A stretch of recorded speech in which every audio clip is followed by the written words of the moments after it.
యేసుక్రీస్తు నామంలో మీకు శుభములు, వందనాలు. మన బ్రతుకు, మన జీవితాలు మార్చే మాటల్ని బైబిల్ నుండి కొన్ని మాటల్ని మనం ధ్యానిస్తాం. నిర్గమకాండము 30 అధ్యాయము 22వ వచనం నుండి 30 వచనం వరకు నెమ్మదిగా చదువుకొని ధ్యానిస్తాం. మనం నిర్గమకాండము 30 అధ్యాయము 22వ వచనం నుండి 30 వరకు. మరియు యెహోవా మోషేతో ఇట్లా నేను నీవు ముఖ్యమైన సుగంధ సంబరములలో పరిశుద్ధుల సంబంధమైన తులము చొప్పున అచ్చమైన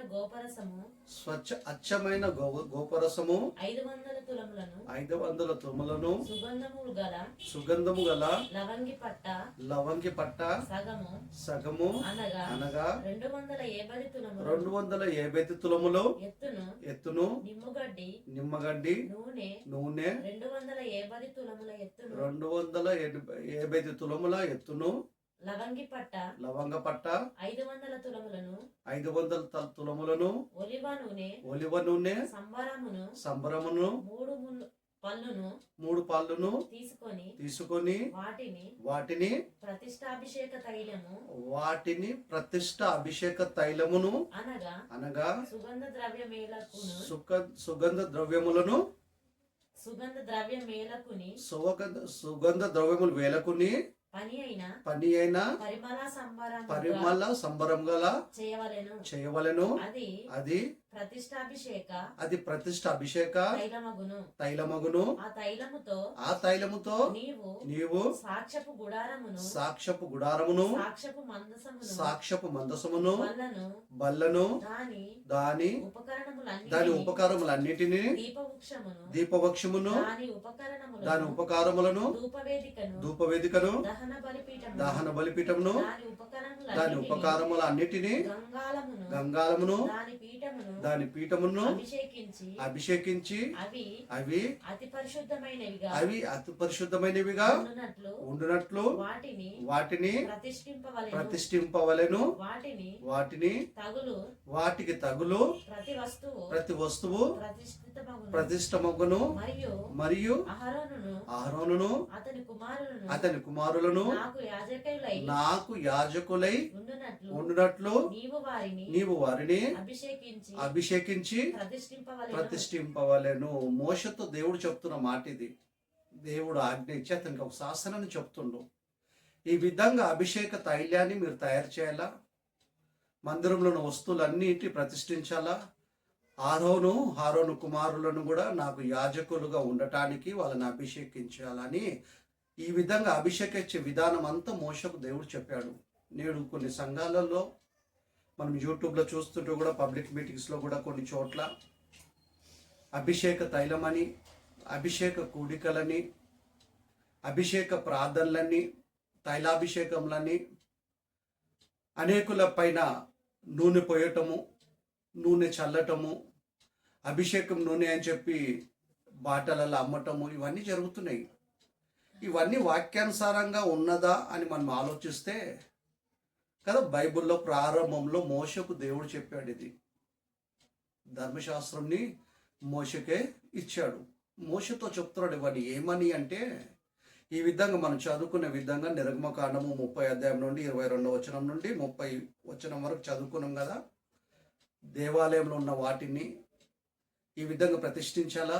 చివరికి ఏం చెప్పాడంటే, హారోను కుమారును నాకు యాజకులు అవునట్లుగా వాళ్ళని మీరు అభిషేకించును అని చెప్పి మోషే చెప్పాడు. మరి నేరు కాలంలో అభిషేక ప్రార్థనలు అంటారు, అభిషేక కూడికలు అంటారు, తైలాభిషేకాలు అంటారు. మళ్ళా వీళ్ళని ఎవరు అభిషేకిస్తారు, ఎవరిని అభిషేకించాలా?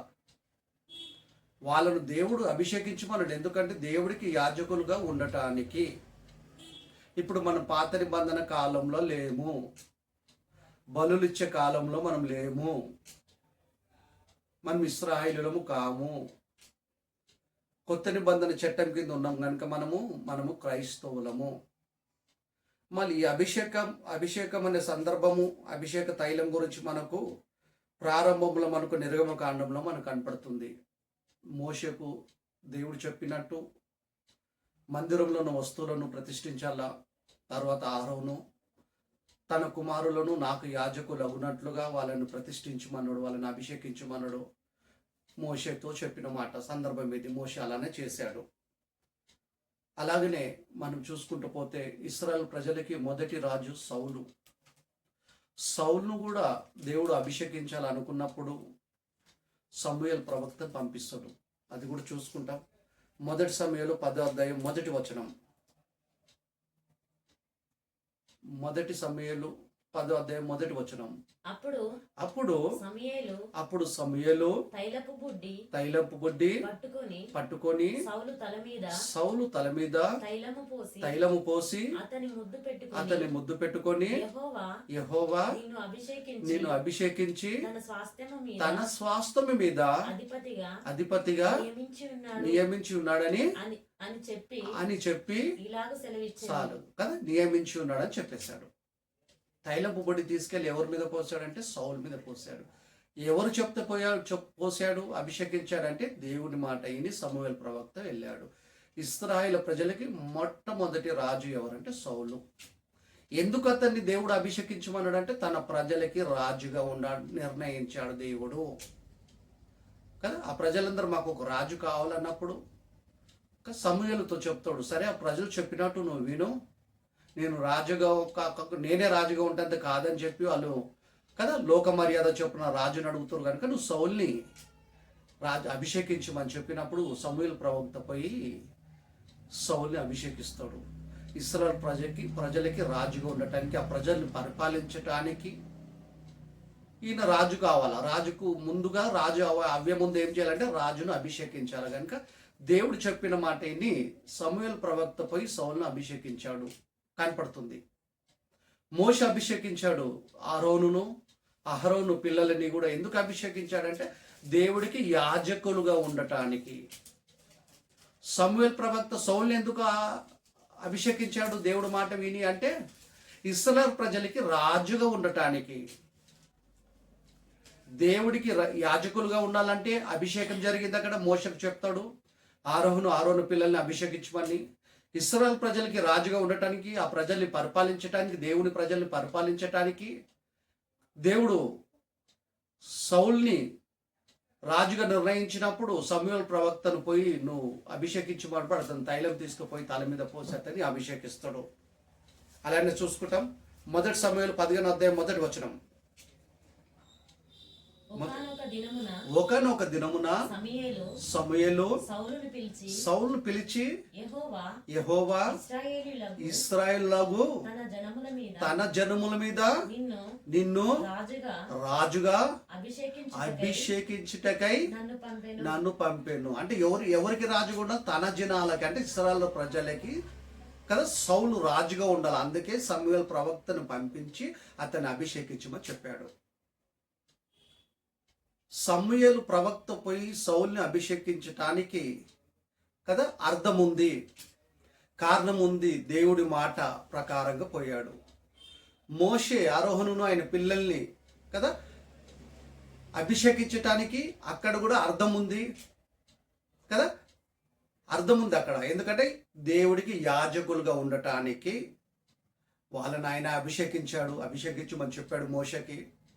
ఆరోను ఆయన పిల్లల్ని అభిషేకించమన్నాడు. ఇక్కడ సమూయేలు ప్రవక్తని చెప్పి సమూయేలు ప్రవక్తని పంపించి సౌలును అభిషేకించమన్నాడు. ఎందుకంటే ఇశ్రాయేలు ప్రజలకి రాజుగా ఉండటానికి, ఆ ప్రజల్ని పరిపాలించటానికి, దేవుని ప్రజల్ని పరిపాలించటానికి. మరి నేటి సంఘాలలో అభిషేక ప్రార్థనలు అంటారు. వీళ్ళు ఎవరిని పరిపాలిస్తారు?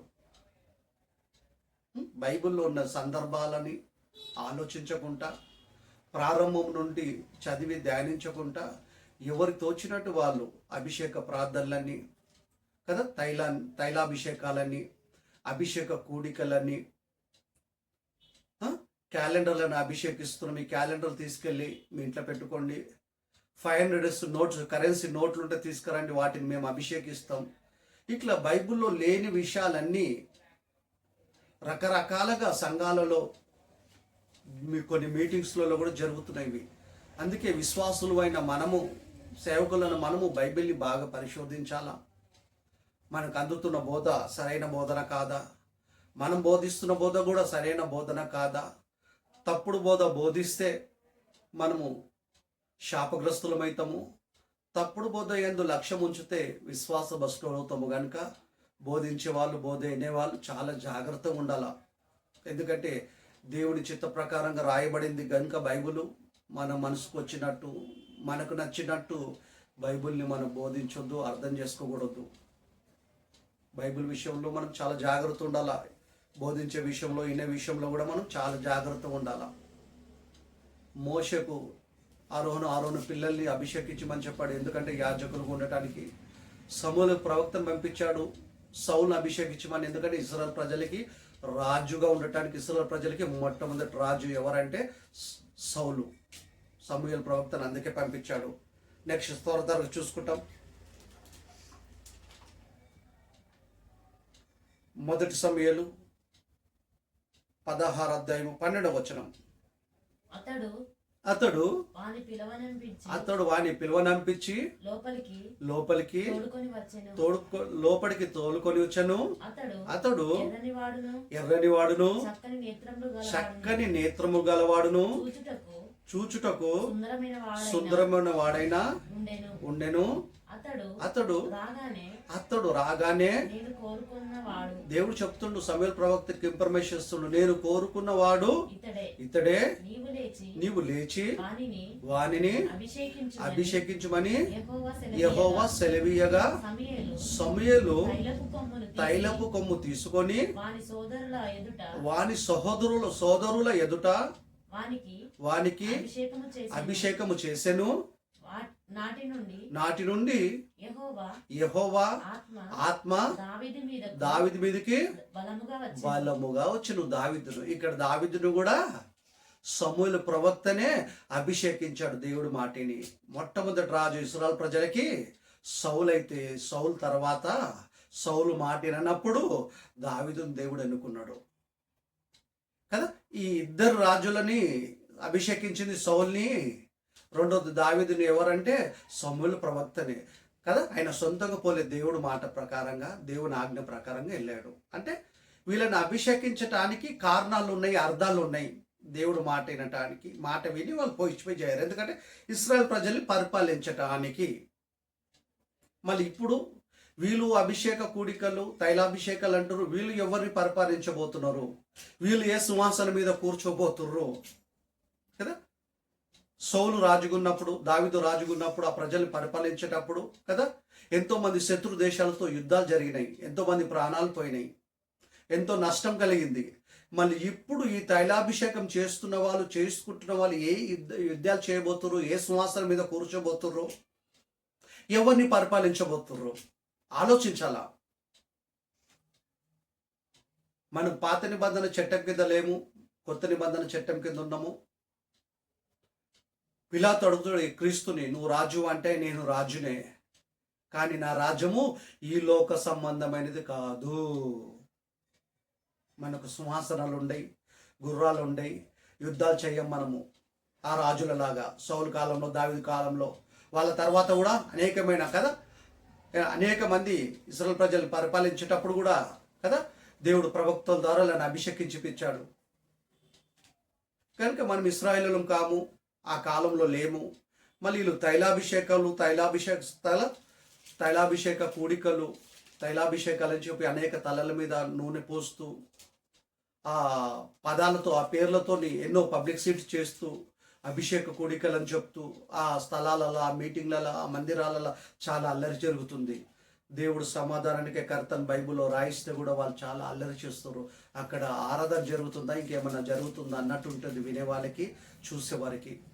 త్వర చూసుకుంటాం. అట్లనే యేసుక్రీస్తుని కూడా దేవుడు అభిషేకించాడండి కదా. ఆరోహణు పిల్లల్ని అభిషేకించటానికి మోషకు చెప్పాడు. సౌలును అభిషేకించటానికి, దావీదును అభిషేకించటానికి సమూయేలు ప్రవక్తకు చెప్పి పంపించాడు. మళ్ళీ యేసుక్రీస్తు రాజు అండి. ఇశ్రాయేలు ప్రజల కదా, సౌలైనా దావీదైనా ఇశ్రాయేలు ప్రజలకు మాత్రమే రాజు. ఆ కాలంలో ఉన్న ప్రజలకే రాజు వాళ్ళు అక్కడ. కానీ యేసుక్రీస్తు కదా, యేసు అంటే రక్షకుడు, క్రీస్తు అంటే రాజు, అభిషేక్తుడు అని అర్థం. కదా, ఆరిన నేల మీద ఉన్న మానవులందరికీ రాజైన ఎవరంటే యేసుక్రీస్తు. మళ్ళీ ఆయనను అభిషేకించటానికి ఏ ప్రవక్తను పంపించలేడు, ఎందుకంటే ప్రవక్తల కంటే అందరికంటే గొప్పవాడు యేసుక్రీస్తు. ధర్మశాస్త్రాన్ని కంప్లీట్గా నెరవేర్చి దాన్ని రద్దు చేసినైనా కొట్టివేసినైనా యేసుక్రీస్తు మాత్రమే అందరికంటే. సమూయేలు కంటే గొప్పవాడు, యోన కంటే గొప్పవాడు, దావీదు కంటే గొప్పవాళ్ళు కదా, సౌలు కంటే గొప్పవాడు. పాత నిబంధనలో ఎంతమంది భక్తి పరులు అయితే ఉన్నారో వాళ్ళందరికంటే యేసుక్రీస్తే గొప్పవాడండి. అందుకే ఈ యేసుక్రీస్తును అభిషేకించటానికి దేవుడు ప్రవక్తలను పంపలేదు. సమూయేలు ప్రవక్తని సౌలు దగ్గరికి, దావీదు దగ్గరికి పంపించలేదు ఆయన. మళ్ళీ ఎలా అభిషేకించాడంటే బైబిల్లో చూసుకుంటాం. లూకా సువార్త 4వ అధ్యాయం 16వ వచనం నెమ్మది చదవమా. తర్వాత ఆయన అంటే ఎవరంటే యేసుక్రీస్తు. కంటిన్యూ చదవాలమ్మా. ఆయన తాను పెరిగిన నజరేతునకు వచ్చెను. ఊరు పేరు అది. తన వాడుక చొప్పున విశ్రాంతి దినమున సమాజ మందిరం అంటే చర్చ్ మందిరంలోకి వెళ్ళాడు. తన వాడుక చొప్పున సమాజ మందిరంలోనికి వెళ్ళి చదువుటకై యేసుప్రభు చదివాడండి కదా. బైబిల్ చదువుతున్నాడు ఆయన. మనం రోజు బైబిల్ చదవాలా. వారానికి ఒక్కసారి బైబిల్ తీసే క్రైస్తవులు ఉన్నారు. రోజు బైబిల్ చదవని క్రైస్తవులు చాలా మంది ఉన్నారు. నాకు కొన్ని కుటుంబాలు తెలుసు, రోజు చదువుతారు బైబిల్లలో. దయచేసి మీలో అట్లాంటి వాళ్ళు ఎవరు ఉంటే మీరు మనసు మార్చుకోండి. దేవుడు మనకే కదా, మనం మారటానికి ఈ మాటలు వినిపిస్తున్నా అనుకుంటాం. మనం మనసు నొచ్చుకోకుండా మనసు మార్చుకుంటాం. చదువుటకై నిల్చుండగా ప్రవక్త అయిన యెషయా గ్రంథము ఆయన చేతికి ఇవ్వబడిన యేసుక్రీస్తు కోసం ప్రవచనాలు ఉంటాయి. అక్కడ దేవుడు రాయించాడు ప్రవక్త చేత. ఆ సందర్భము ఇవ్వబడింది ఆయనకి. ఆయన గ్రంథము విప్పగా ప్రభువాత్మ నా మీద ఉన్నది, బీదలకు సువార్త ప్రకటించుటకై ఆయన నన్ను అభిషేకించెను కదా. సమూయేలు ప్రవక్త పోయి సౌల్ని గాని దావీదు గాని ఎందుకు అభిషేకించాడంటే ఆ ప్రజల్ని పరిపాలించటానికి. మోషే ఆరోన్ పిల్లల్ని ఎందుకు అభిషేకించమని దేవుడు చెప్పాడంటే దేవుడికి యాజకత్వం చేయటానికి, మందిరం నుండి యాజకత్వం చేయటానికి. మళ్ళీ యేసుక్రీస్తుని ఎందుకు అభిషేకించాడు అంటే దేవుడు కదా, అనేకులను రక్షించటానికి, అనేకులకు రక్షించటానికి. అదే సందర్భం మళ్ళీ ఒకసారి చదవం కొద్ది పైకి. ప్రవక్త అయిన యెషయా గ్రంథం కదా, మళ్ళీ ఒకసారి చదువుతాం. అది యెషయా గ్రంథము 61 మొదటి వచనం.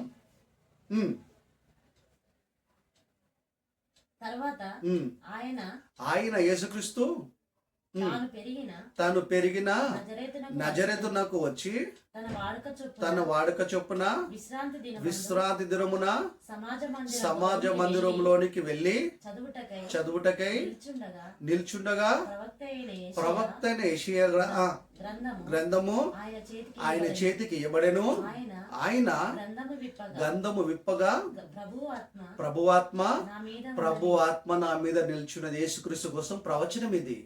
ప్రవక్త చేత దేవుడు రాయించిన గ్రంథంలో రాయబడిన సందర్భం ఇది. అదే సందర్భాన్ని చదువుతున్న యేసుక్రీస్తు. ప్రభువాత్మ నా మీద నిల్చున్నది, బీదలకు సువార్త ప్రకటించుటకై ఆయన నన్ను అభిషేకించాను.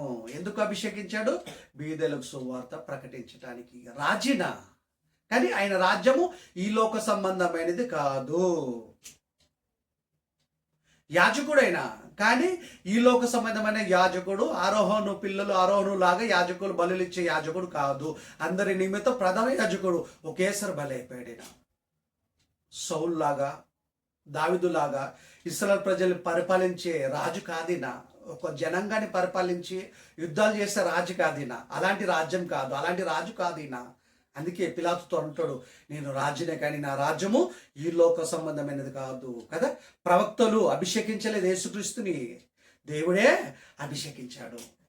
ప్రభు ఆత్మ నా మీద నిలిచినది, బీదలకు సువార్తను ప్రకటించుటకై ఆయన నన్ను అభిషేకించను. ఎలాగా? తైలముతో కాదు, మనుషులను తైలంతో అభిషేకించారు. మనుషులే ప్రవక్త ద్వారా కదా సౌల్ని దావీదుని అభిషేకించిపించాడు.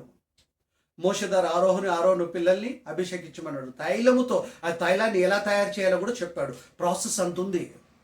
మళ్ళీ ఇప్పుడు తైలాభిషేకాలని చెప్తున్న సేవకులు, పాస్టర్లు, వరాలున్న భక్తులుగా పిలువబడుతున్న వాళ్ళు, పబ్లిసిటీ చేసుకుంటున్న వాళ్ళు మళ్ళీ తైలాన్ని ఆ విధంగా తయారు చేస్తున్నారు. వీళ్ళు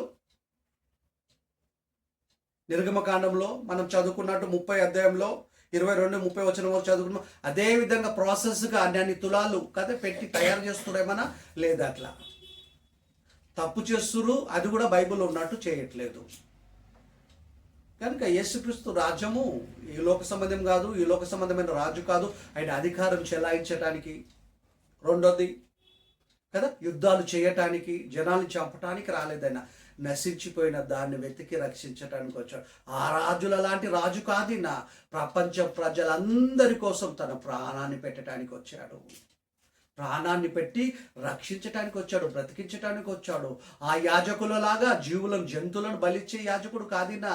అందరి నిమిత్తం, ప్రపంచంలో ప్రజలందరి నిమిత్తం ఆయనే బలియాగ్యం అయ్యాడు, ఆయనే బలి అయిపోయాడు మనుషులందరి పాపాలు క్షమించడానికి. అందుకే నేను ప్రధాన యాజకుడు అన్నాడు. అలాంటి యాజకుడు కాడు, అలాంటి రాజు కాదు ఈయన. ఈయన రాజ్యం వేరు అంటాడు. ఆ రాజ్యం ఈ లోక సంబంధమైనది కాదు, బీదలకు సువార్త ప్రకటించటానికే కదా దేవుడు నన్ను అభిషేకించాడు. నా మీద ఆత్మ అని దగ్గర చదవం మరొకసారి యెషయా బీదలకు సువార్తను ప్రకటించుటకై ఆయన అంటే తండ్రి అయిన దేవుడు, ఆయన నన్ను అభిషేకించాడు. సువార్త ప్రకటించడానికి అభిషేకించాడు. సువార్త ప్రకటించడానికి యేసుక్రీస్తును అభిషేకించాడు.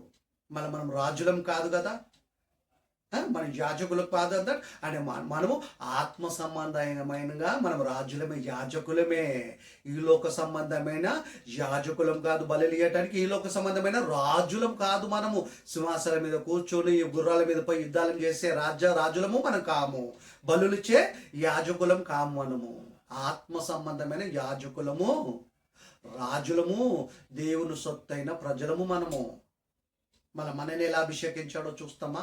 మనని ఎవరు అభిషేకించాల్సిన పని లేదు, దేవుడే మనను అభిషేకించాడు. ఈ అభిషేకించటం అనే పదము ఎవరికి అప్లై అవుతుందంటే యేసుక్రీస్తును దేవుడి కుమారుగా, రక్షకుడిగా, తండ్రి అనే దేవుడిగా ఒప్పుకొని నమ్మి బ్యాప్టిజం ఎవరెవరైతే తీసుకుంటామో ఈ అభిషేకం అందరికీ అప్లై అవుతుంది. బ్యాప్టిజం తీసుకోని వాళ్ళకు మాత్రం అప్లై కాదు. కొత్త నిబంధనలో ఎవరిని అభిషేకించలేదు, తైలాభిషేకాలు ఎవరికి చేయలేదు. సమూయేలు ప్రవక్త పోయి ఎలా అయితే సౌలును అభిషేకించాడో, సమూయేలు ప్రవక్త పోయి ఎలాగనైతే దావీదును అభిషేకించాడో, మోషే అహరోను పిల్లల్ని ఎట్లయితే అభిషేకించారో, యాజకులుగా ఉండటానికి మోషే వాళ్ళని అభిషేకించాడు. సమూయేలు ప్రవక్త సౌలుని కానీ దావీదుని కానీ ఇశ్రాయేలు ప్రజల్ని పరిపాలించటానికి, వాళ్ళను రాజులుగా దేవుడు నిలబెట్టడానికి వాళ్ళని అభిషేకించాడు. పట్టాభిషేకం కూడా అంటారు దాన్ని, ఎందుకంటే రాజ్య పరిపాలన చేయబోతున్నారు వాళ్ళు కనుక. మళ్ళీ యేసుక్రీస్తుని కదా ప్రపంచం ప్రజలందరికీ రాజు ఆయన రాజ్యం ఈ లోక సంబంధమైనది కాదు కనుక ఏ ప్రవక్తను పంపించలేదు ఆయన దగ్గరికి. దేవుడే పరిశుద్ధాత్మ ద్వారా ఆయన అభిషేకించాడు. ఎందుకు? బీదలకు సువార్త ప్రకటించటానికి. మననే మన దేవుడు అభిషేకించాడా? అది కూడా బైబిల్లో చూసుకుంటాం. అలాగనే అపోస్తలుల కార్యములు 10వ అధ్యాయము 37-38 వచనం చదవమ్మా. ఇది కూడా యేసుక్రీస్తు గురించి సందర్భమే. పెంతెకోస్తు దినం నాడు పరిశుద్ధాత్ముడు ఆహ్వానం జరిగినాడు. అపోస్తలులు అగ్ని బాప్టిజం పొందినప్పుడు, పరిశుద్ధాత్ముడు వచ్చినప్పుడు, పేతురు ప్రసంగించేటప్పుడు ఇంచుమించు 3000 మంది బ్యాప్టిజం తీసుకున్నారు అప్పట్లో. ఆ పెంతెకోస్తు దినం నాడు జరిగిన సందర్భం ఇది. చదవమ్మా. అపోస్తలుల కార్యములు 10వ అధ్యాయము కదా 37వ వచనం. పెంతెకోస్తు దినం నాడు అనేది కదా అపోస్తలుల కార్యం 2వ అధ్యాయంలో ఉంటుంది మన సందర్భం. అప్పుడే పరిశుద్ధాత్మ ఆహ్వానం జరిగింది. యోహాను బాప్తిస్మము యోహాను బ్యాప్టిసము ప్రకటించిన తర్వాత గలిలయ మొదలుకొని యూదయ అంతటా ప్రసిద్ధమైన సంగతి మీకు తెలియను. అదేదనగా దేవుడు నజరేయుడైన యేసును పరిశుద్ధాత్మతోను శక్తితోను అభిషేకించను. ఎలా అభిషేకించాడు? పరిశుద్ధాత్మతోను శక్తితోను అభిషేకించాడు దేవుడు. ఎవరిని? యేసుక్రీస్తుని. పెంతెకోస్తు దినం నాడు పరిశుద్ధాత్మ ఆహ్వానం జరిగింది కదా. 2వ అధ్యాయంలో మనం చూసుకుంటే తెలుస్తుంది. పేతురు వాక్యం చెప్పినప్పుడు ఇంచుమించు 3000 మంది కదా ఆ ప్రసంగాన్ని విని మారు మనసు పొంది బ్యాప్టిజం తీసుకున్నాడు. అప్పటి సంధి సంఘం ప్రారంభమైంది కదా. అపోస్తుల కార్యంలో 2వ అధ్యాయంలో మనం చూసుకుంటే ఇక్కడ 10వ అధ్యాయము 37 వచ్చిన వరకు వచ్చి చూసుకుంటే చదవమా సందర్భం. యోహాను బ్యాప్టిజం ప్రకటించిన తర్వాత గలిలయ మొదలుకొని యూదయ అంతటా ప్రసిద్ధమైన సంగతి మీకు తెలియను. అదేదనగా దేవుడు నజరేయుడైన యేసును పరిశుద్ధాత్మతోను శక్తితోను అభిషేకించాను. దేవుడు ఎలా అభిషేకించాడు యేసుక్రీస్తుని? పరిశుద్ధాత్మతోను శక్తితోను. ఇందాక యెషయా గ్రంథం చదువుకున్నప్పుడు, లోక సువార్త చదువుకున్నప్పుడు దేవుని ఆత్మ నా మీద ఉంచబడిందని చెప్పాడు తప్ప ఇక్కడ క్లియర్గా చెప్పాడు ఏంటంటే పరిశుద్ధాత్మతోని శక్తితోని దేవుడు, తండ్రి అయిన దేవుడు యేసుక్రీస్తుని అభిషేకించాడు. రాజుని అభిషేకించాడు రాజుగా ఉండటానికి. ఎప్పటికీ?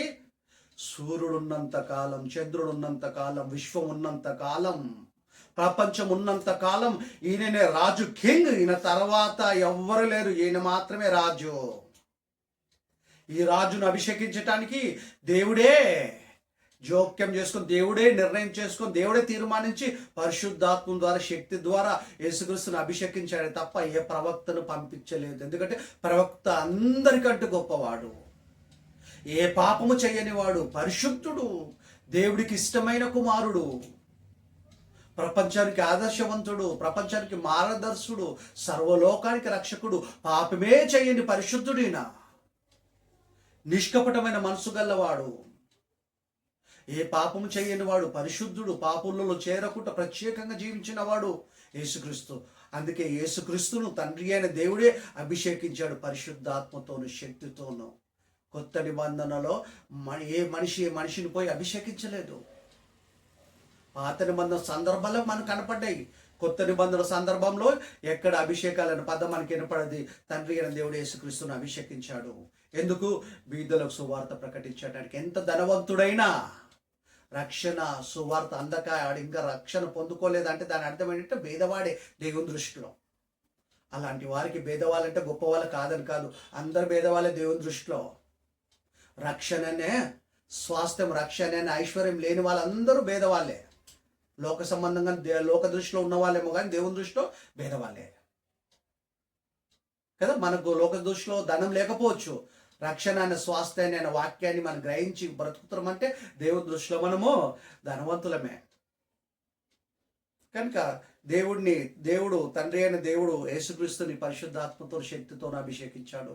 ఇంకా ఈ కాలంలో మన తైలాభిషేక కూడికలని, అభిషేక ప్రార్థనలని, క్యాలెండర్లను అభిషేకిస్తామని కదా, నూనెలను అభిషేకిస్తామని, కర్చిపులను అభిషేకిస్తామని, అభిషేక తైలాలు, అభిషేక నూనె కదా, తైల నూనెలు, ఇవన్నీ వాక్యానికి విరోధమైన బోధలు. ఇవి ఇట్లాంటి బోధలలో మీరు లక్ష్య పెట్టకండి కదా. మనకు అందుతున్న బోధ బైబుల్ ఉందా లేదని ఆలోచించాలా. సౌలు కానీ దావీదు కానీ వాళ్ళు రాజ్యపరిపాలన చేస్తారు, యుద్ధాలు చేస్తారు. వాళ్ళు ఆ కాలంలో ఎంతోమంది శత్రువులతో యుద్ధాలు చేస్తారు, చనిపోయారు, ఆస్తి నష్టం, పాన నష్టాలు కూడా జరిగినాయి. కానీ యేసుక్రీస్తు ఏ యుద్ధం చేయలేదు. ఎందుకంటే ఆయన ఈ లోక సంబంధమైనది రాజ్యం కాదైనది, ఆయన ఈ లోక సంబంధమైన రాజు కాదైనా. ఆయన రాజ్యం ఈ లోక సంబంధమైనది కాదు, సర్వలోకానికి ప్రజలందరికీ రాజ్యం అయినా. కానీ ఆయన రాజ్యము ఈ లోక సంబంధమైనది కాదు. కనుక మనం కూడా రాజ్యులమే, కానీ మనం ఈ లోక సంబంధమైన రాజ్యం అనేది కాదు, అధికారం చెలాయించిన వాళ్ళం కాదు. మన పని ఏంది? యేసుక్రీస్తుని దేవుడు ఎందుకు అభిషేకించాడు అంటే సువార్త, బీదలకు సువార్త ప్రకటించడానికి. మనను కూడా దేవుడు అభిషేకించాడు. ఎందుకంటే సువార్త ప్రకటించటానికి. యేసుక్రీస్తు మరణం, సమాధి, పునరుద్ధానాన్ని ప్రకటించి చచ్చిపోయిన వారందరినీ, పాపములతో అపరాధంతో చచ్చిపోయిన వారందరినీ మనం రక్షించటానికి మనం నమ్మి బ్యాప్టిజం ఎప్పుడైతే తీసుకున్నామో దేవుడు అప్పుడే పరిశుద్ధాత్మతో మనల్ని అభిషేకించాడు. మనల్ని అభిషేకించాడు, అప్పుడే మనం రాజులము. మనకి రాజులైన మనకి ఏం పని ఉంది? యాజకులకు మనకి ఏం పని ఉందంటే సువార్త ప్రకటించాల్సిన పని, సువార్తను ప్రకటించాల్సిన పని.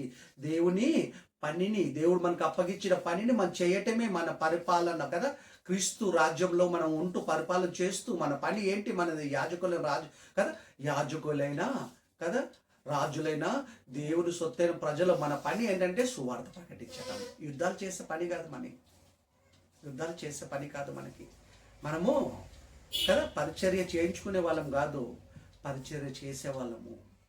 యేసుప్రభు పరిచర్య చేయించుకోవటం రాలేదు, పరిచర్య చేయడానికి వచ్చాడు. తన కదా ప్రజలందరి నిమిత్తము తన ప్రాణాన్ని పెట్టడానికి వచ్చాడు, ప్రాణం పెట్టాడు. మనం కూడా మన సహోదరుల నిమిత్తము మన ప్రాణం పెట్టే బద్దులమే ఉన్నాము.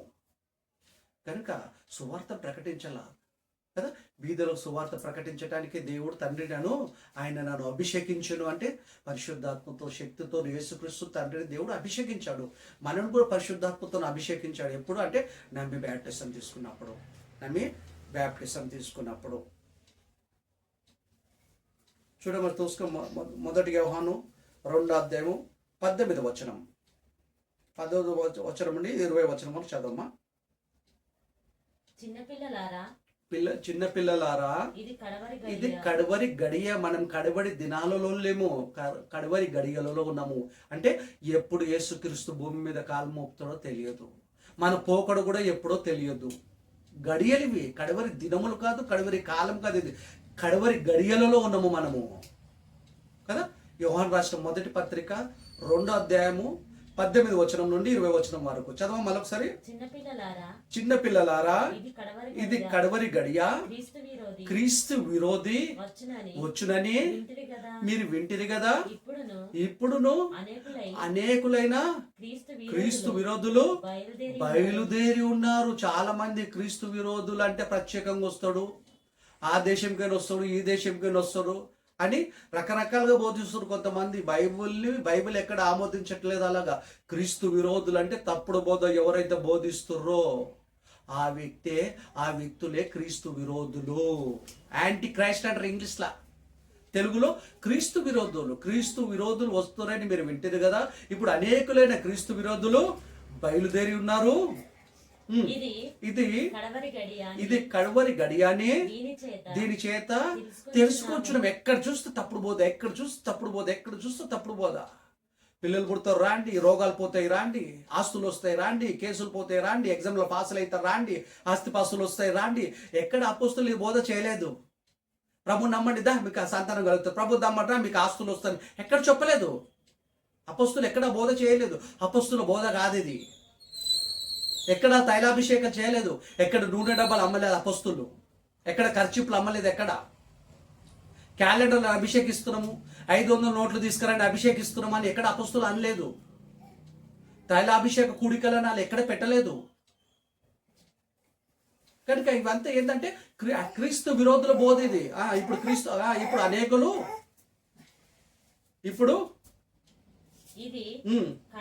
ఇది కడవరి గడియని దీని చేత తెలుసుకొని ఉన్నాము. వారు మనలో నుండే బయలు వెళ్ళిరు కానీ వాళ్ళు మన సంబంధాలు కాదు. వాళ్ళు క్రైస్తవులు, వాళ్ళు బైబిల్ పట్టుకొని వస్తారు. అపవాది మాయ చేసేస్తుంది వాళ్ళని, వాళ్ళ ద్వారా మనను మాయ చేసేస్తుంది, నరకానికి పంపుతుంది. అందుకే జాగ్రత్త ఉండాలి.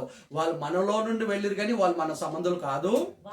వారు మన సంబంధులైతే మనతో కూడా నిలిచి ఉందురు. మన సంబంధులైతే మనతో కూడా నిలిచి ఉందరు. బైబిల్ ఒకవేళ తప్పు చెప్తుందా, మేము మాది తప్ప మీరు తప్ప అని కదా మంచి మనసుతో కూర్చొని చర్చించుకొని బైబిల్ పరిశోధించి సరైతారు. వాళ్ళు మన మాట వినరు. తైలాభిషేకం కుడికలు పెట్టేటోళ్ళు పోయి చెప్పు వినరు మన మాటలు. నాకు దేవుడు చెప్పాడు అంటాడు. బైబిల్లో రాయించిన తర్వాత నీకు మళ్ళీ ఎందుకు చెప్తాడు? సమయం, సందర్భం, ఎప్పుడు, ఎవరితో ఎందుకు చెప్పాడో తెలియదు వీళ్ళకి. ఆ రోజు సమూయేలు ప్రవక్త సౌల్ని కానీ దావీదుని కానీ అభిషేకించాడని ఇశ్రాయేలు ప్రజల్ని రాజ్యం చేయడానికి, రాజ్య పరిపాలన చేయడానికి, వాళ్ళు యుద్ధాలు చేయడానికి. అలా పక్షాల ఇస్రాయేల్ ప్రజల్ని పరిపాలించడానికి దేవుడు ఎన్నుకున్నాడు. మోషే చెప్పాడు, ఆరోన్ పిల్లల్ని యాజకులుగా అభిషేకించి యాజకులు ఉండాలి వాళ్ళు. ఇలా తైలం ఇలా చెయ్యాలని ప్రాసెస్ అంతా చెప్పాడు. ఎందుకంటే యాజక ధర్మం చేయడానికి ఇప్పుడు బలులు ఇచ్చే పని లేదు, యాజకుల పని లేదు. యాజకుల మనమే, రాజుల మనమే. యేసుక్రీస్తు ఆ యాజకులలాగా బలి ఇయ్యలేదు, ఆయననే బలైపోయాడు. యేసుక్రీస్తు సౌలులాగా, దావీదులాగా కదా రాజ్య పరిపాలన చేయలేదు. ఆయన రాజ్యం ఈ లోక సంబంధమైనది కాదు. నా రాజ్యం ఈ లోక సంబంధమైనది కాదు. నేను రాజునే, కానీ ఈ లోక సంబంధం రాజ్యం కాదు.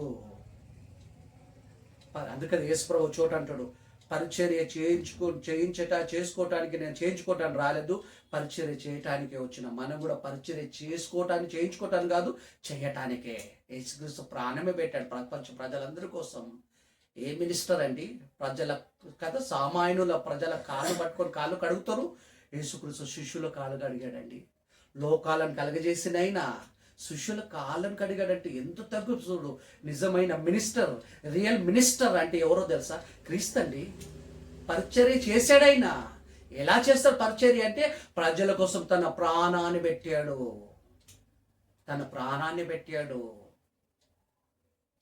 నిజంగా ప్రజల కోసం ప్రాణాన్ని పెట్టిన మంత్రులు ఉన్నారు ఎవరైనా మినిస్టర్స్? యేసుక్రీస్తు అండి. అందుకే ప్రపంచానికి ఆదర్శవంతుడు, మార్గదర్శుడు, సర్వలోకానికి కదా రక్షకుడు. అందుకే కాలాన్ని లెక్కించడానికి తండ్రి అయిన దేవుడిని ఎంత కదా పైకి హెచ్చించాడంటే, కాలాన్ని లెక్కించడానికి క్రీస్తు పూర్వం, క్రీస్తు శకం అంటున్నాము. ఈరోజు 23 జనవరి 2026 సంవత్సరం అంటే ఎవరిని పట్టేది అంటే క్రీస్తుని పట్టే తేదీ, మాసం, సంవత్సరం. అంత గొప్పవాడండి యేసుక్రీస్తు. అలాంటి ఆయననే చెప్పాడు, నేను పరిచర్య చేయించుకోవటానికి రాలేదు, పరిచర్య చేయడానికి వచ్చానని. మనం కూడా పరిచర్య చేయించుకోవటం కాదు, పరిచర్య చేయాలి. మనం క్రీస్తు గురించి సువార్త ప్రకటించాలా. అనేకులు చచ్చిపోయి నరకానికి వెళ్తుండ్రు, సరైన బోధ అందక. ఎంతోమంది తప్పుడు బోధలు ఎందుకు కూడా నరకానికి వెళ్ళిపోతుండ్రు గనుక, సువార్త అందక, సరైన బోధ అందక. ఇలాంటి ప్రజల గురించి కదా మనం ప్రార్థించటమే కాదు, సువార్తం ప్రకటించాలా. సత్యాన్ని సరిగ్గా ప్రకటించి అనేకులను దేవుడి వైపు తింపాల మనం. తర్వాత చదవమ్మా, కంటిన్యూ. అయితే వారందరూ మన సంబంధులు కారు, మన సంబంధులు కారనుటకే ప్రత్యక్షపరచబడుటకై వారు బయలువెరలి. అయితే మీరు పరిశుద్ధుని వలన అభిషేకం పొందిన వారు గనుక సమస్తము ఎరుగుదుడు. దేవుడు మనల్ని అభిషేకించాడు. ఎలా అభిషేకించాడు? పరిశుద్ధాత్మ ద్వారా మనల్ని అభిషేకించారు. మీరు సమస్తమును ఎరుగుదురు, మీరు పరిశుద్ధుని వల్ల అభిషేకం పొందారంటే దేవుడు వల్ల మనం అభిషేకం పొందాం. ఎప్పుడు? నమ్మి బ్యాప్టిజం తీసుకోవటం బట్టి. మళ్ళీ మీరు సమస్తం ఎరుగుదురు అంటే బైబిల్ని బాగా చదవాలా, బైబిల్ని బాగా ధ్యానించాలా, మనసు పెట్టి చదవాలా, మనసు పెట్టి ధ్యానించాలా. అప్పుడే మనకు సమస్తాన్ని మనం ఎరుగుతాము. అర్థం కాదు లేకపోతే. పరిశుద్ధుని వల్ల మనం అభిషేకం పొందిన వాళ్ళము.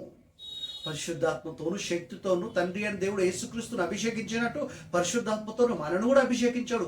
ఎప్పుడు అభిషేకించాడు? నమ్మి బ్యాప్టిజం తీసుకున్నప్పుడు. బ్యాప్టిజం తీసుకుని అంటేనే పరిశుద్ధాత్మ మనలోకి వచ్చేస్తాడు. 26వ వచనం చదవమాట్లేనే.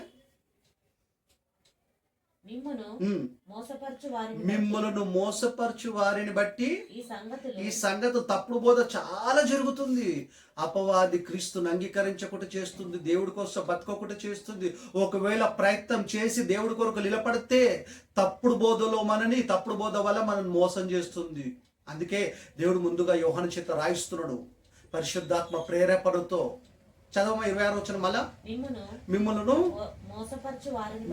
మోసపరచు వారిని బట్టి ఈ సంగతులు మీకు రాసి ఉన్నాను.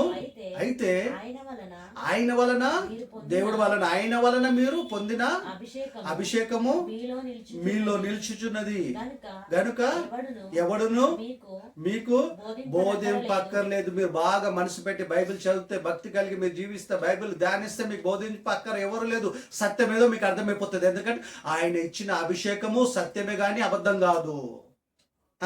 ఆయన ఇచ్చిన అభిషేకము సత్యమే గాని అబద్ధము కాదు. పరిశుద్ధాత్మతో దేవుడు మనల్ని అభిషేకించాడు. అభిషేకించాడు. ఇంకా తైలాభిషేకాలు చేసుకోవాల్సిన పని లేదు, తైలాభిషేకాలు ఎవరు చేయాల్సిన పని లేదు. అవన్నీ మీనింగ్లెస్ అవి. దేవుని కదా, దేవుడు వాక్యం ఎదుట ఇవన్నీ నిలబడేవి. ఇవన్నీ నిలబడేవి.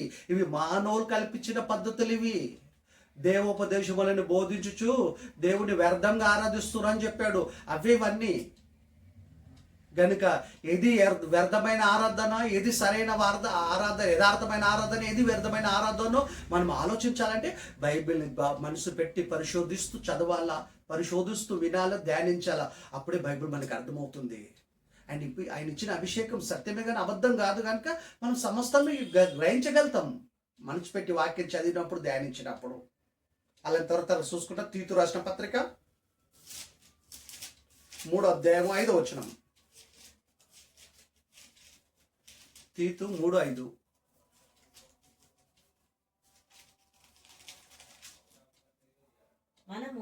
మనము నీతిని అనుసరించి చేసిన క్రియల మూలముగా కాక తన కనికరం చొప్పున మనం చేసిన నీతి క్రియలు ఏం చేసినామని మనం చేసిన నీతి క్రియలను బట్టి, మన మంచితనాన్ని బట్టి దేవుడు మనం రక్షించలే.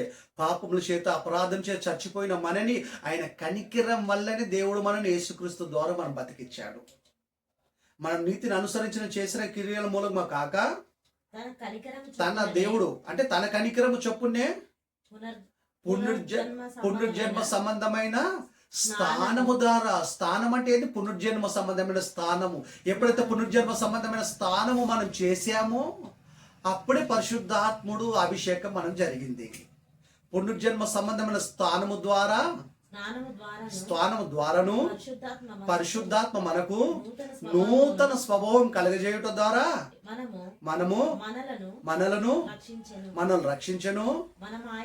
మనము ఆయన కృప వలన నీతిమంతులమని తీర్చబడి నిత్య జీవం గురించిన నిరీక్షణను బట్టి దాని నిత్య జీవితానికి వారసులు మగుటకే ఆ పరిశుద్ధాత్మను మన రక్షకుడైన యేసుక్రీస్తు ద్వారా ఆయన మన మీద సమృద్ధిగా కుమ్మరించెను కదా.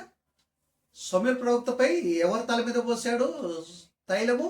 సౌలు మీద, దావీదు మీద కుమ్మరించటం, పోయటం అంటే ఇక్కడ కదా యేసుక్రీస్తు దేవుడు పరిశుద్ధాత్మతో శక్తితో అభిషేకించాడు కదా. ఆయన ఆత్మ నా మీద నిల్చున్నది అంటాడు.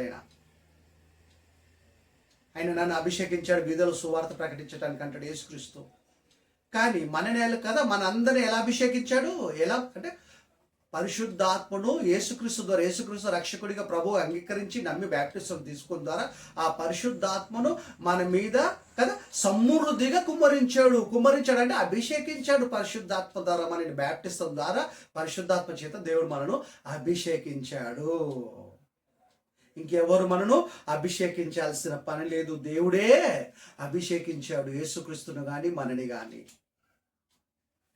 అప్పుడు ప్రవక్తలు తైలాభిషేకాలు అంటే తైలం కుమ్మరించాలి. ఇప్పుడు తైలం కాదు, పరిశుద్ధాత్మనే మన మీద సమృద్ధిగా కుమ్మరించారు. ఆ రాజులలాగా మనం రాజ్యాలు చేసేటోళ్ళం కాదు. మనకు సింహాసనాలు లేవు భూమి మీద, మన గుర్రాలు లేవు, కత్తులు పట్టుకొని యుద్ధాలు చేసే పని లేదు, సైనికులు లేరు మనకి. ఎందుకంటే యేసుప్రభు అంటాడు, నా రాజ్యం ఈ లోక సంబంధమైనది కాదు. యేసుప్రభు యుద్ధం చేయలేదు, మనం కూడా యుద్ధం చేయదు. మనం చేసే యుద్ధం ఎవరితో తెలుసా? మనుషులతో కాదు.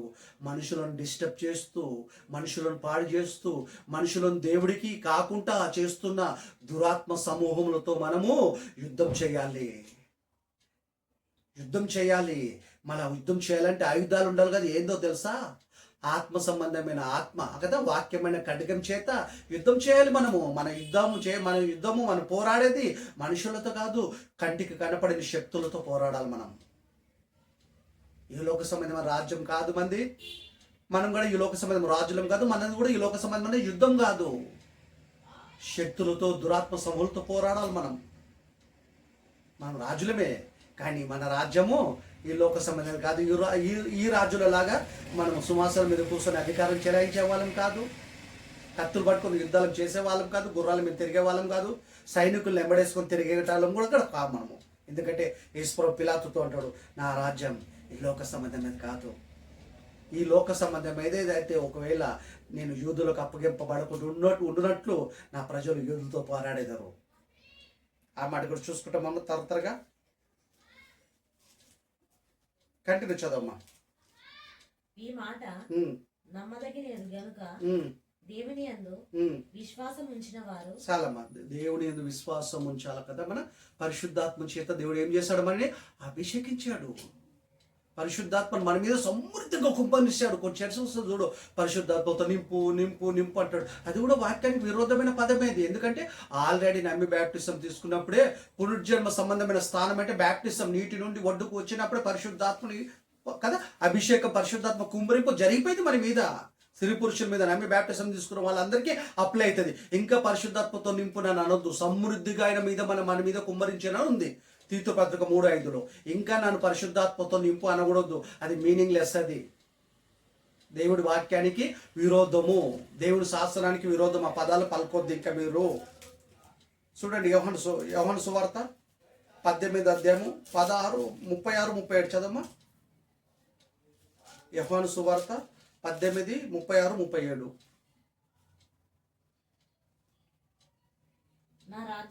నా రాజ్యము యేసుప్రభు పిలాతుతో చెప్తుండు, నా రాజ్యము ఈ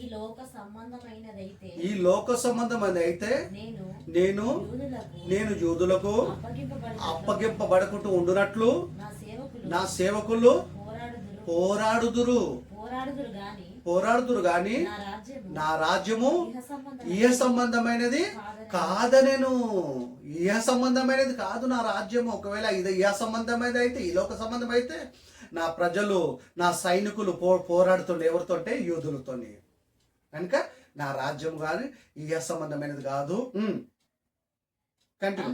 అందుకు పిలాతు నీవు రాజువా అని ఆయన అడగగా యేసు నీవన్నట్టే నేను రాజునే. యేసు ప్రభు రాజే. కానీ ఎక్కడ యుద్ధం చేయలేదు ఆయన, ఎక్కడ ఎవరిని చంపలేదు, ఎక్కడ రక్తపాతం చేయలేదు. ఆయన రాజే అయినా కదా, యాజకుడే అయినా, ప్రధాన యాజకుడు. ఎక్కడ బలులు ఇవ్వలేదు ఆయననే బలి అయిపోయాడు. ప్రపంచ ప్రజలందరి కోసం, రాజుల కోసం, యాజకుల కోసం, అందరి కోసం, ప్రవక్తల కోసం కదా కదా ప్రజలందరి కోసము ఆయన ప్రాణాన్ని పెట్టాడు. కనుక యేసుప్రభు రాజే, మనం కూడా రాజ్యమే. కానీ యేసుప్రభు అన్నాడు, ఏ సంబంధమైనది నా రాజ్యమే, లోక సంబంధమైనది కాదు, ఏ సంబంధమైనది కాదు. నేను రాజునే నేను అంటున్నాడు, రాజునే అన్నాడు. చూడండి తర్వాత చూసుకుంటాం. ఎఫెసీయులకు రాసిన పత్రిక 6:12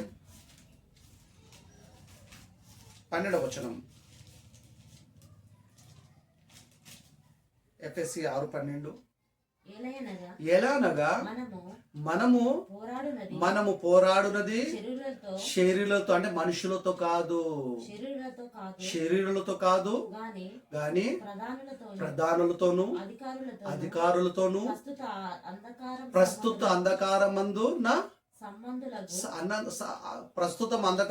సంబంధమందున్న లోకనాథులతోను ఆకాశ మండలమందు దురాత్మల సమూహంతో పోరాడుచున్నాము. ఎవరితో పోరాడుతాం? మన శరీరులతో కాదు.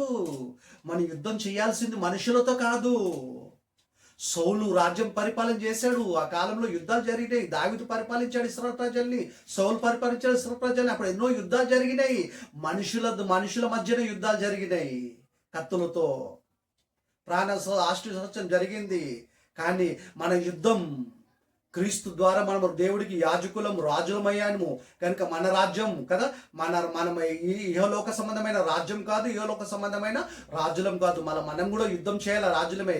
ఎలాగంటే ఆకాశమందు చదవమంది మతం ఎలానగా మనము పోరాడునది శరీరులతో కాదు గాని ప్రధానులతోనూ అధికారులతోనూ ప్రస్తుత అంధకారు సంబంధులకు లోకనాథులతోనూ ఆకాశ మండలం కూడా ఆకాశ మండలమందున్న దురాత్మల సమూహముతోనూ పోరాడుచున్నాము. మన పోరాటం ఎవరితో? దురాత్మల సమూహంతో పోరాడుతాము. కంటికి కనపడిన యుద్ధం చేస్తున్నాము. ఇప్పుడు మనం యుద్ధం చేయాలంటే మన ఖడ్గం ఉండాలా. వాక్యమే దేవుడి ఖడ్గం. వాక్యం ద్వారానే మనము కదా కంటికి కనపడని దురాత్మల సమూహంతో పోరాడాలి, మనుషులతో కాదు పోరాడబట్ట మనం. ఎవరో నన్ను ఏమన్నారు, ఎవరో నన్ను ఏదో చేశాడు అని వాళ్ళ మీద పగలు వీళ్ళ మీద పగలు పెట్టుకోవటం కాదు. మన యుద్ధం చేయాల్సింది ఎవరి మీద? మనుషులంతా మంచులే. సైతాను దురాత్మ సమూహం మంచి కావవి, మనుషులు చెడగొడుతున్నాయి. మనం పోరాడాల్సింది కదా దురాత్మల సమూహంతో పోరాడాల్సింది కూడా వాళ్ళతోనే. కంటిన్యూ చదవమ్మా. అందుచేతనే మీరు ఆపద్దినమందు వారిని ఎదురించుటకు సమస్తము నెరవేర్చిన వారై నిలవబడుటకును శక్తిమంతులగునట్టును దేవుడిచ్చు సర్వాంగ కవచము ధరించుకొనుడి. ఎలానగా మీరు మీ నడుములకు సత్యమును దట్టి కట్టుకొని నీతియను పై వస్త్రము కరెక్ట్ చదమ్మా. మీ నడుమునకు సత్యమును దట్టి కట్టుకొని నీతియను పాదములకు సమాధానం సువార్త వలనైన సిద్ధ మనసును జోడులు తొడుకొని నిలవబడుడి. ఇవన్నీ గాక విశ్వాసమును విశ్వాసమును డాలును పట్టుకొనుడి. దానితో మీరు దుష్టుని అగ్నిబాణములన్నిటినీ ఆర్పుటకు శక్తిమంతులగుదురు. మరియు రక్షణను శిరస్నానమును దేవుని వాక్యమును ఆత్మ ఖడ్గమును ధరించుకోండి. ఆత్మ ఖడ్గమును ధరించుకోవాలి. ఎందుకంటే దురాత్మ సమూహంతో పోరాడుతున్నాం అంటే ఆత్మ ఖడ్గం వాక్యం ఉండాలి మనలో. అందుకే రోజు వాక్యం చదవాలా, వాక్యాన్ని ధ్యానించాలా. మనం పోరాడుతున్నది మనుషులతో కాదు, దురాత్మల సమూహంతో పోరాడుతున్నాం కనుక వాక్యం చాలా మనకు ప్రాముఖ్యం. వాక్యం రోజు చదవాలా, వాక్యాన్ని ధ్యానించాలా, మన విశ్వాసాన్ని మనం జాగ్రత్త కాపాడుకోవాలా. చివరిగా 1 పేతురు 2:9 చదవమ్మా. పేతురు రాసిన మొదటి పత్రిక 2:9.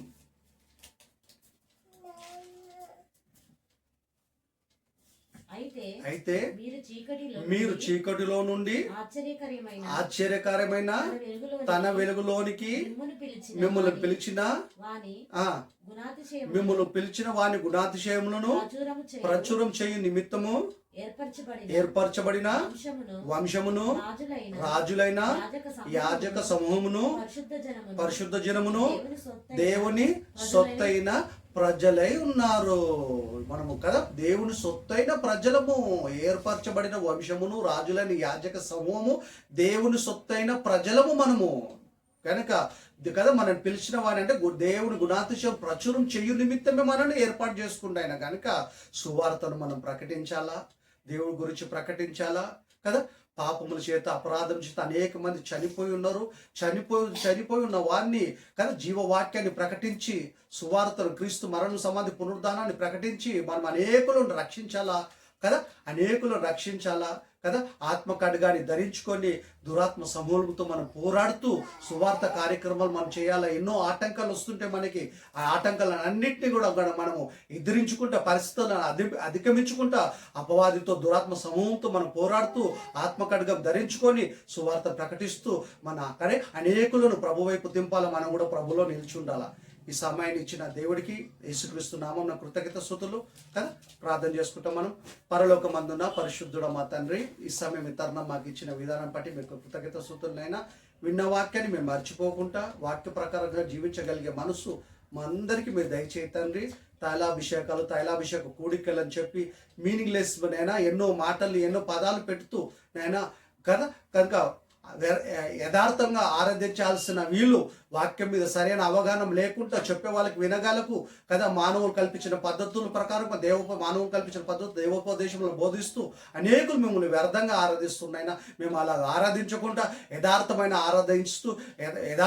ఆరాధికులుగా మేము ఉండగలుగుటకు, సత్యవాక్యాన్ని సరిగ్గా మేము గ్రహించుటకు మాకు ఆత్మీయ జ్ఞానాన్ని దయచేయమండి. మా మనోనేత్రాలు వెలిగించి కేవలం వాక్యం విని మర్చిపోకుండా వాక్య ప్రకారం జీవించగలిగే మనసు మా అందరికీ దయచేయమని మీ కుమారుడు మా రక్షకుడైన క్రీస్తు పేరు ఈ ప్రార్థనకు సమర్పిస్తున్నాం తండ్రి. ఆమేన్. మన తండ్రి దేవుని ప్రేమ కుమారుడైన యేసుక్రీస్తు కృప పరిశుద్ధాత్మ అన్యోన్య సహవాసం మనకు ఆయన పిల్లలందరికీ ఎల్లప్పుడూ తోడను గాక. ఆమెన్. యేసుక్రీస్తు నామమున మీ అందరికి వందనాలు.